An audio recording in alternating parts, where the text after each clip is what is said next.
calling this? Kenosha Doc? Civil unrest, something. I think I like Kenosha 2020. I think that's the working title. Kenosha 2020, Kevin Ervin interview, take one.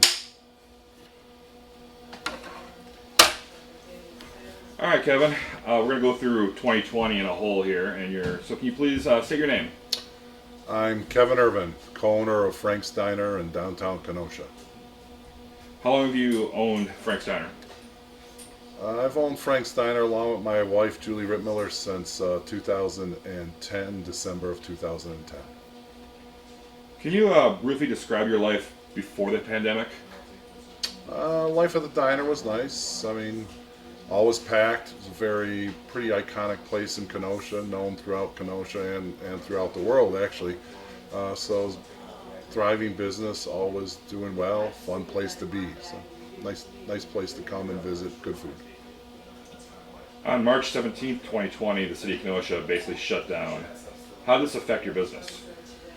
So when the shutdown came because of the pandemic, we had a meeting that night with our staff, and we just sat down and said, okay, how are we going to do this? So we all put our heads together and we came up with a plan to go carry out only, and ways to implement that, and ways to get that going. So the next day we were right up and running, and with carry out only, and did a pretty good business.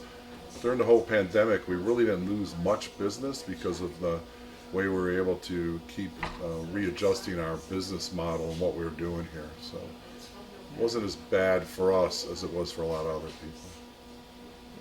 Either business or personal, did you have any interesting experiences or interactions during the COVID shutdown in March and April? Not really interesting, just, there was a lot of anger at first and frustration on people's parts, and that kind of understandable. Our whole world was thrown kind of in a tizzy about what we were going to do, how we were going to do this. You come to your favorite place and you really can't come in and eat. You got to do carry out only, and so people were frustrated on both ends. We were frustrated, trying to figure out how we're going to keep our people employed, how we're going to pay the bills. Is it going to be able to? Are we going to have to shut down for months? We had no idea. So luckily, none of that happened, and we were able to get through it, like I said. But yeah, so it was kind of just a weird atmosphere for a while. Before this one, can we get them a little quieter, or could they move? Or close? Is it like you can close that door, but that window, there's no other. It's not bad, but I can hear it. So you're coming through really good. I just don't know how much. Hey, Jules. Jules, can you just whisper something? Okay.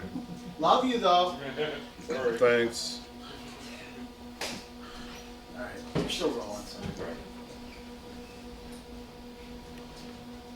So we got that. We're good on that.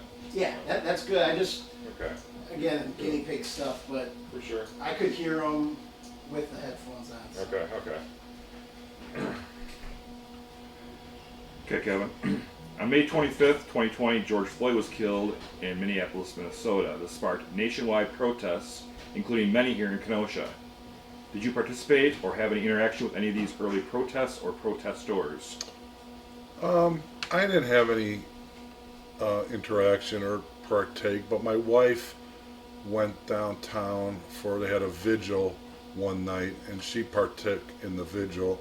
I forget what I was doing where I couldn't make it. I might have been out of town or something, but she went to the vigil for that. But no real connection with any of the protesters, anything like that. None of them came in your diner that you know of and not that I knew of. No one came in that I knew of. I mean, they might have, but it's just the general diner chatter about it. Some people were for, some people were against. The usual. Okay. Most, if not all, the events of the summer were canceled. How did you personally keep busy that summer before the Jacob Blake incident? Working. We were working a lot because, like I said, we were just trying to keep things going. So there was a lot of hours put in, doing prep work and stuff like that, just to keep the place going and changing things up and things of that nature. Otherwise, there wasn't much to do, so didn't do anything.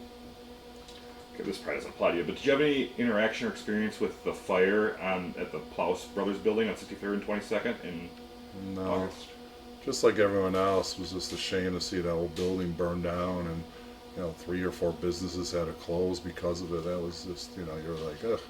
I pass it every day on the way to work, so you're reminded of it all the time. So.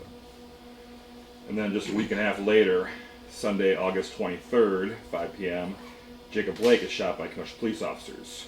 Yeah. When did you first hear about this incident? So I was Sunday. We got out of here. Usually around 3:30. We go home, kind of clean up, relax, just sitting around. And I remember my son, who was maybe 19 at the time. I'm trying to think. Came downstairs and said the Kenosha police just shot a guy 7 times in the back. You have to understand, my son's African American, and I was like, quit joking about stuff like that. He goes, I'm not joking. And I said, what? And I couldn't believe it. And he's like, yeah, it's all over Facebook. So I picked up my phone and I started looking around Facebook, and sure enough, I saw it. And then, of course, there was video clip of it right away, too. And I was just like, oh my God, I can't believe this just happened. It was pretty shocking. I mean, regardless of what the man did or anything, 7 times, that's a lot. So. What were your initial reactions? Did you think that something bad was going to happen in Kenosha, that protests are going to come? Did you think about that at all? Give that any thought? Kind of gave it a little thought because of what had happened, with George Floyd and what was happening around the nation at the time, like thinking, okay, there might be something happening tonight, and what are we going to do about it? It was a lot of uncertainty at the time, so I just kept monitoring Facebook. I can't remember if I got on Kenosha police scanner at the time. I really wasn't familiar with the scanners prior to all the events. I don't remember if that night I got on scanner or if I was just watching Facebook for people's thoughts and reactions. Were you concerned about your business? Yeah, Well, I guess let's go into the night there, because that night Okay. is the unrest starts. Things start getting violent in downtown Kenosha. Right. This is the day the car source burns down, modular restaurant catches on fire. Yep. A lot of broken windows down here. Yep. Were you watching this streaming at the time then? I wasn't watching the streaming, but I knew people who were down here, people who lived down here above some of the businesses on 6th, and so I was watching what they were saying, and I remember texting a few people who were in downtown Kenosha Inc. group who had a lot of ties down here, living down here and stuff, and I was saying, what's going on? Is anyone going down? And I forget who told me, but someone who was down here said, yeah, don't come down. It's a mess. Things are crazy or out of control. Just stay away. Keep safe. And then I remember someone saying, police don't want anybody coming down there, no matter what the situation. Just stay at home. So I was kind of forced to stay home. Honestly, I don't know what I would have done anyway.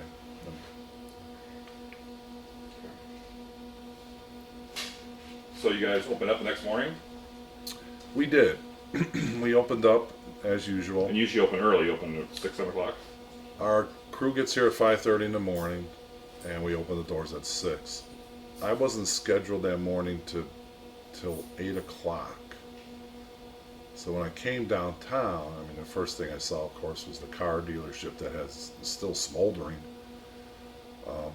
Came down 58th Street, looked down 6th, and saw a lot of people were already out there. I walked in here. My wife Julie had been working earlier. She had about 2 or 3 other staff members who were working here.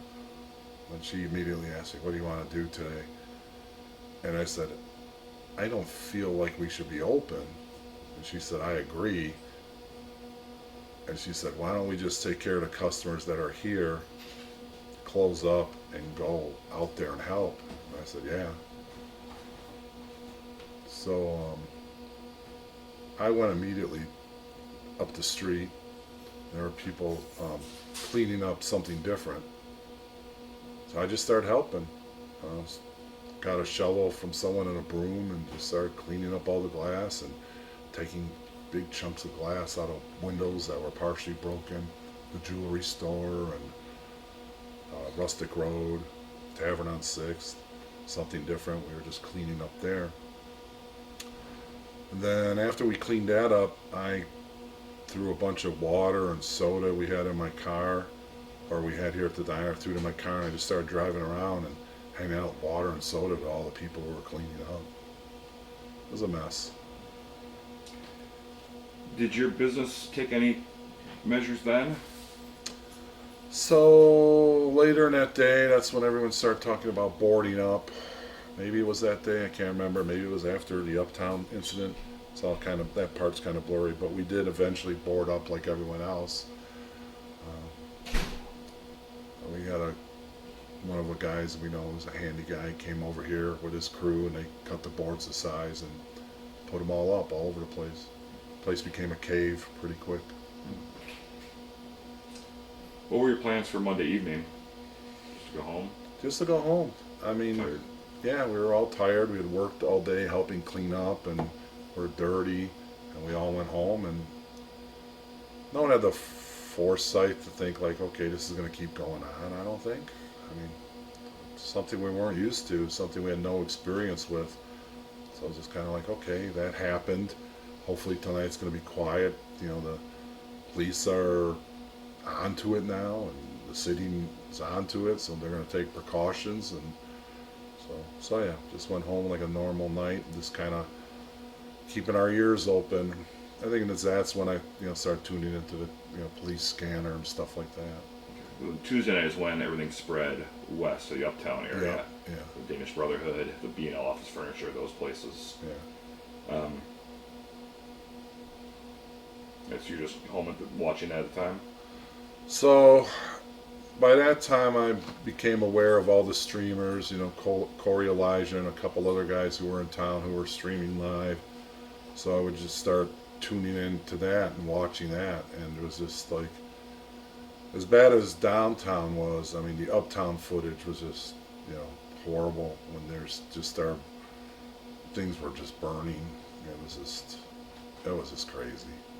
It was just something you never thought of that you'd see here. Or, I mean, I'm 61 at the time of this filming. I'll be 62 later in the week. I mean, I remember the riots in the 60s and things like that, but I was a little kid.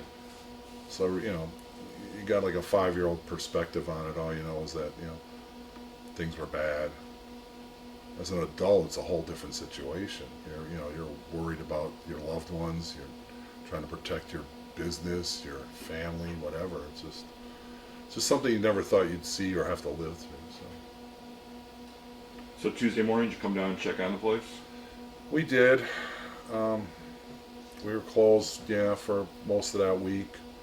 Came down, checked on it, and what was the condition of your building here at Frank's Diner? we were very fortunate because, like, when all the trouble happened on 6th Avenue, they came to 58th Street, but instead of heading east, they went up west, heading back towards, City Hall and all that. The courthouse building is where they were going, I guess. I think that was just part of their route. I don't think they looked down here at all. They might have looked down there and go, well, there's nothing down there really. Let's head back up towards the courthouse building, and that's, they caused more damage than on 58th Street going west. So we were really fortunate.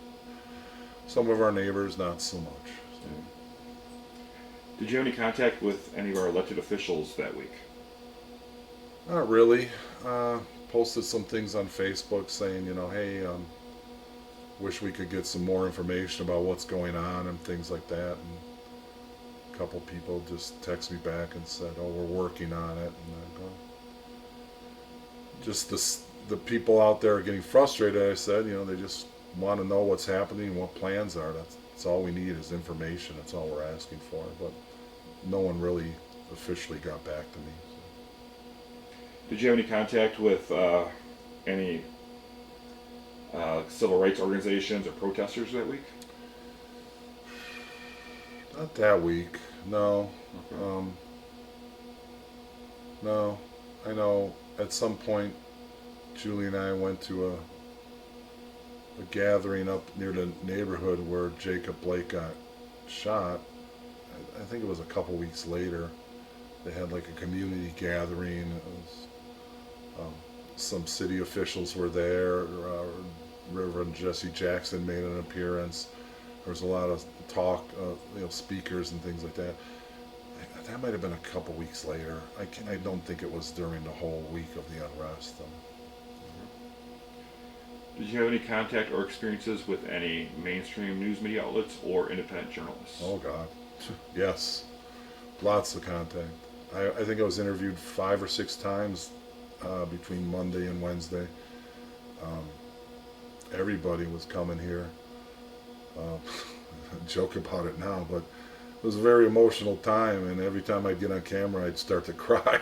So it wasn't fun, let me tell you that. But yeah, we had people from all over the world and coming in here, and word got around to go talk to Kevin. So they did. So.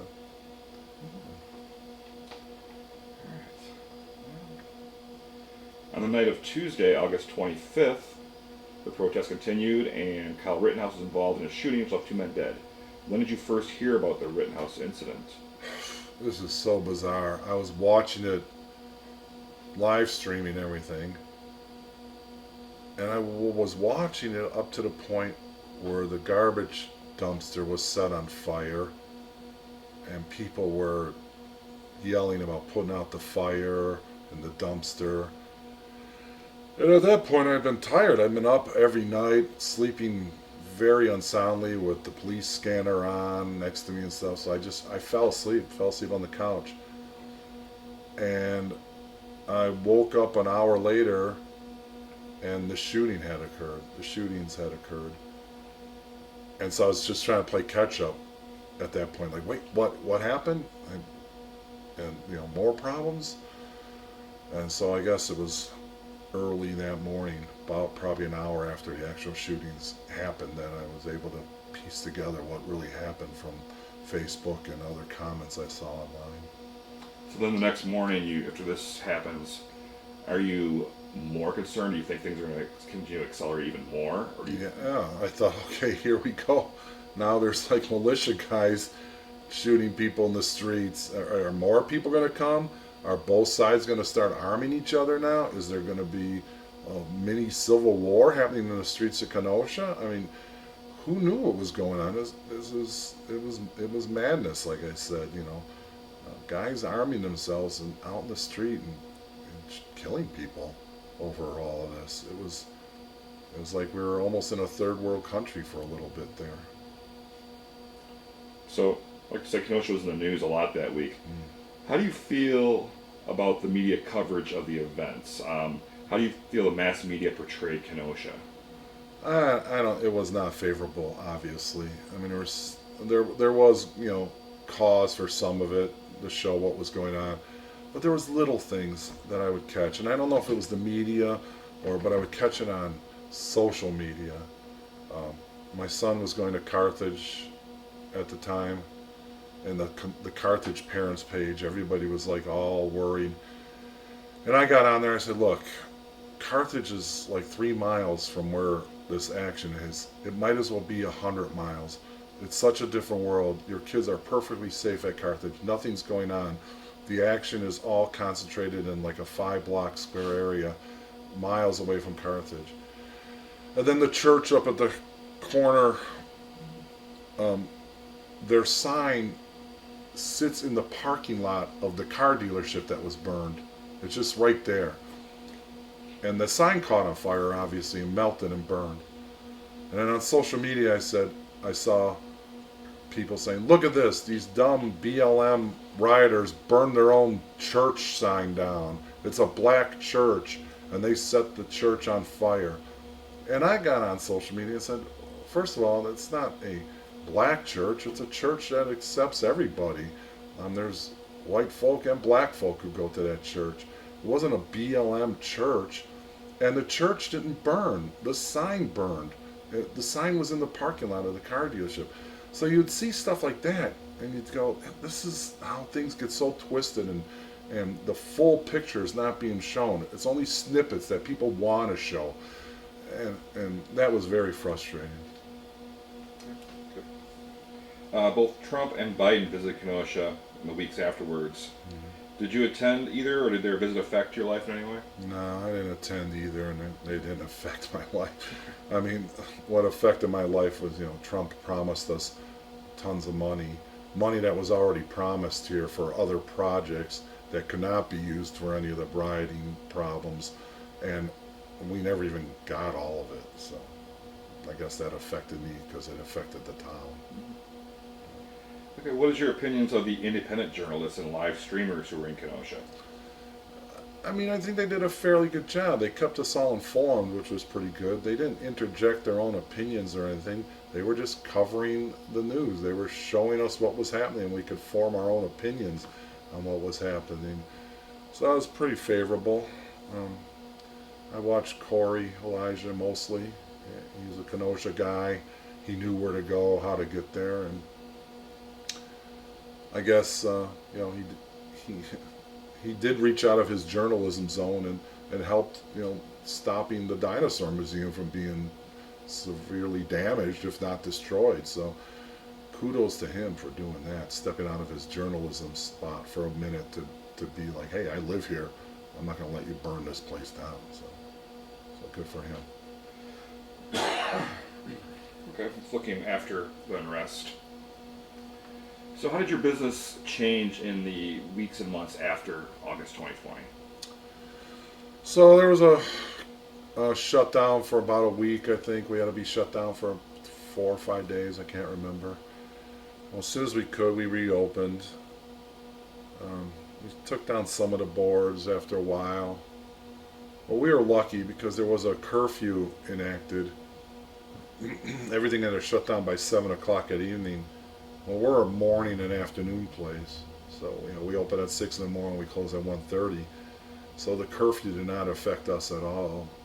So we were very fortunate that way too. I mean, it felt bad for a lot of the nighttime restaurants who just had to be closed for close to a month. I mean, on top of the pandemic, then they had the riots, and they just really were struggling at that point to keep their doors open, a lot of them. So. Did your business receive any financial compensation from the government regarding the unrest? No, we didn't. I don't think we even applied for anything. I don't know if there was anything available. If there was, we didn't apply for any of that. Like I said, we were pretty fortunate. The community rallied around here, and we were pretty busy. And then word got out that I was involved with Downtown Kenosha, so people were dropping off huge donations for downtown, which I then turned over to Downtown Kenosha Inc. and stuff. So it was nice. It was great. On that same subject, did you notice any great examples of good citizenship that you can mention? Every day I was on there on Facebook posting, saw so-and-so downtown cleaning up, kudos to them, or let's give a big hand out to the people down the street who donated, $200 to, every day. I mean, constantly people were doing great things. Looking back now, a year or two later, now you look back on Kenosha in August 2020, how do you feel about it now? Has it changed at all? So I think there's groups that are trying. They're trying to do things, at least talking, which I think is the first big step. The mayor put together a group, the county put together a diversity group. Julie's involved with a Lincoln Park group run by Brandon Morse. So there's people from all aspects of Kenosha trying to get together and talk, get to know each other, understand each other, and hopefully stuff like this doesn't happen anymore. There's the Kenosha, I think it's core group that tries to get out there and mediates when there's a police presence needed and domestic problems or things of that nature, to try to make sure the violence doesn't escalate and get out of control. So there are a bunch of citizens who are stepping up and trying to make peace about the whole situation. Do you feel any different about the city of Kenosha now compared to before 2020? Yes and no. I feel like, the naivety of it, nothing like this could ever happen here. I grew up. Yes, it can happen here. But I feel the city as a whole is still a great place. Yeah, we have our problems, but who doesn't? And I think is moving in the right direction, that we are trying to rectify these problems, that other voices are being heard, other voices are stepping up to be heard, and people are listening to, for the most part, both sides of stories to try to make it a place that everyone can live and get along together and make it a better place. What do you love about Kenosha? I do love the small town feel. It's a big city though. It's third largest in Wisconsin. My wife grew up in Peoria, Illinois, and when I first dated her, we'd go down there and visit her parents, and they'd lived there their whole life, and we'd go out to dinner with her folks, and everyone, hey Dave, hey Carol, how you doing? And I used to joke about that. I grew up in Chicago. I didn't even know the guy lived in the apartment next door to me. And then we moved here, and people started to know us, and we'd go out to dinner, and people, hey, how you doing? And when we go out to diner, that just escalated. Everyone knows us, so not to brag, I'm not trying to toot my own horn, it's just a fact of life that we'll go out and we'll know tons of people. And friends of mine visit and go out to dinner with us, and they're like, who don't you guys know in this town? I go, it's a small town. That's what happens, and I love that. So. That's good. How do you see the future of Kenosha? I think the future's bright. I think there's some big projects happening here that are going to change the landscape physically, and I think it's going to bring in other people. There's a lot of development going to go on downtown and in the uptown, and hopefully that'll create some equity for some people and opportunities for people. I think socially we're getting there. Like a lot of the country, eyes are being opened that you can't ignore people, can't ignore their wants and needs, and got to listen to them, let them be heard too. So I think we're moving in the right direction. Like everything, it'll be slow, but I think progress is being made. Yeah, that's what it is. Is there anything else? Good. This battery's almost dead. Okay, well, is there anything I didn't ask you to discuss about Kenosha in 2020? Not that I can think of offhand. All right, good to wrap. Perfect timing. Well, mine was like still 3/4. He said it was charged, but obviously it either eats a lot. I know with the DSLR cameras, you got to shut them off after 30 minutes, but that's nothing to do with the battery. I'll take my Coke now, Glenn, if you want to hand it to me, please. I will gladly. Yeah, that towards the end or whatever you said, and you kind of like about Kenosha coming back, I was like, Thanks. you just kind of looked at